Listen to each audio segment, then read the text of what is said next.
Whether we suffer from an injury or we simply got sick, the energy dynamics of our body change completely.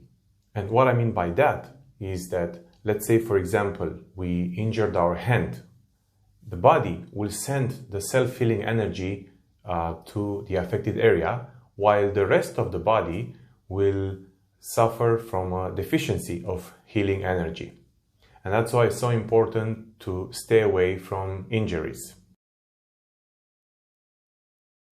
A strong rehabilitation process requires a well-defined self-healing strategy.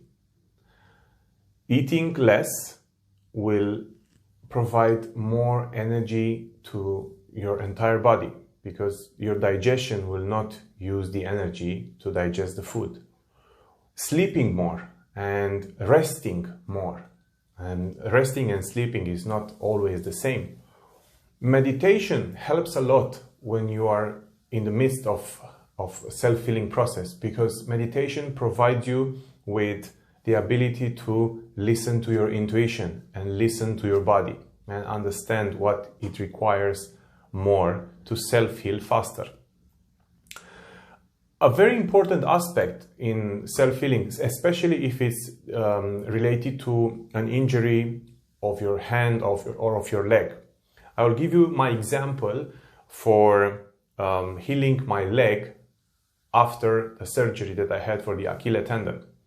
So when I was working on the healing for the right leg, my left leg was taking all the burden for the weight of my body. So when I was walking in crutches and putting all the weight on the left leg, what I did, I changed the structural balance of my body, and therefore the muscles, the bones, the articulations on the left side got affected. So a few months down the road after the surgery, my left side of the body, my left leg, was compromised, and I had pain, and I had to do self-healing on both sides. So when you do intentional self-healing, you always have to think of both left and right side of the body. Intentional healing is something that we tend to disregard, and the Tai Chi principle is saying energy flows where the intention goes. So when you want to heal a part of your body, an organ or a broken arm or anything, you can actually send your healing energy to that part of the body. Every injury, every disease is rooted somewhere deep in a cause that sometimes we figure out and sometimes we don't.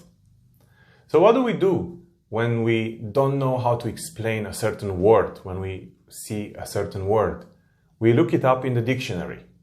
And fortunately, there is a dictionary of diseases, which I describe in my website as well, on my website, www.keytrain.com, and you can order it on Amazon. So this is a complete dictionary of diseases and illnesses that explain the metaphysics of ailments. I wish you a great day.